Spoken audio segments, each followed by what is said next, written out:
Welcome to springlib. We want to describe the graph of f of x is equal to x squared plus 6x plus c over x as c varies. And we want to then graph several members of the family to illustrate the trends that we discover. And in particular, we want to determine how the maximum, minimum points, and points of inflection move as c changes. We should also identify any kind of transitional values of c at which the basic shape of the curve changes. All right, so first, maybe what we might do is to try to get some inspiration for what our x-intercept should be. So let's go ahead and make this into a rational function, or at least one fraction, I should say. So we can rewrite this as x cubed plus 6x squared plus c all over x.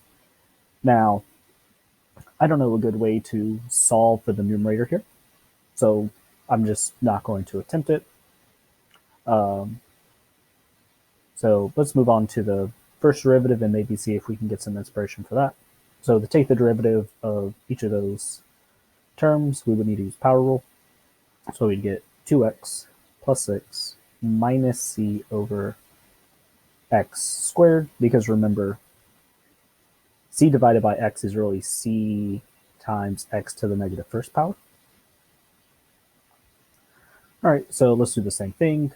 Combine this into one fraction, we get 2x cubed plus 6x squared minus c all over x squared. Now, just like before, I have no idea how to solve that cubic in the numerator, so I'm just going to ignore it for now. Let's move on to the second derivative, and hopefully we can get some inspiration from this. So taking the derivative once again, we get 2 plus 2c over x cubed using the power rule. And combining this into one fraction, we'll end up with 2x cubed plus 2c all over x cubed.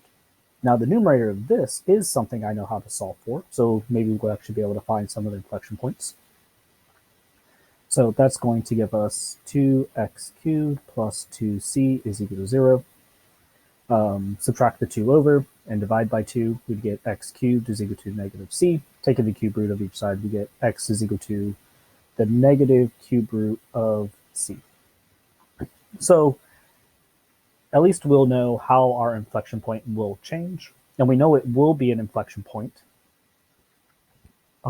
since we have a cubic in the numerator. We know at one point it's going to be positive and one point is going to be negative just due to its end behavior. So we at least know that will be our point of inflection. All right, so we really didn't get much from this, but you might notice if we let c equal to 0, this fractional part goes away and we're just left with the quadratic x cubed plus 6x. So why don't we go ahead and look at what happens when c is equal to 0? And maybe we can get some inspiration from that. Well, that tells us f of x is then going to equal to x squared plus 6x. Now, if we set this here equal to 0, well, we can go ahead and factor it, and it's going to give us x plus 6 is equal to 0. So either x is equal to 0 or x is equal to negative 6. So something we might just assume might happen is we're going to have these two x-intercepts, and they're just going to get shifted left or right, depending on our values for c.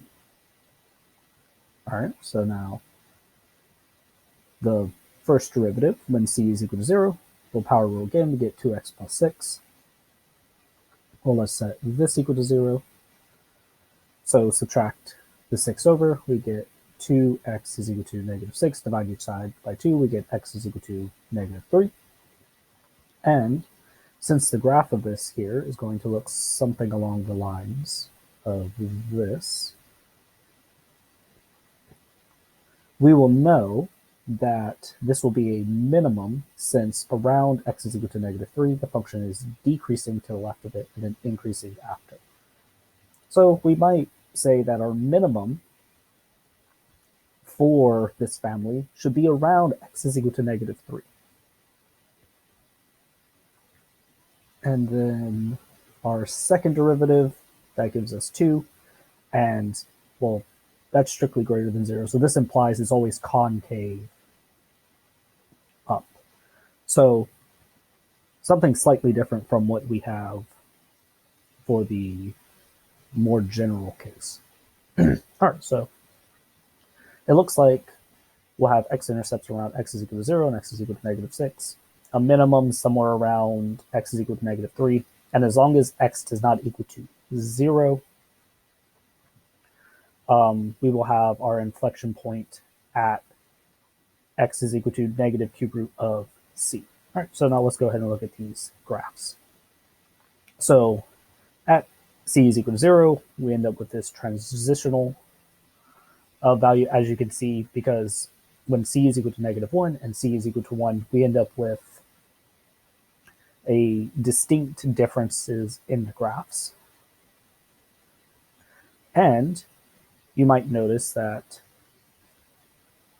at least for c is equal to -1 and c is equal to -10, we do end up with our two x-intercepts being pretty close to -6 and 0.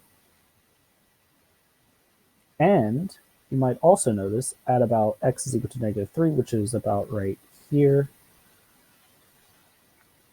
we have pretty much where our minimums should be. And also on the other side for our minimums, x is equal to -3. Looks like we have those minimums there. The only difference is for our positive values for c, we also have these two maximums and another minimum that ends up coming up.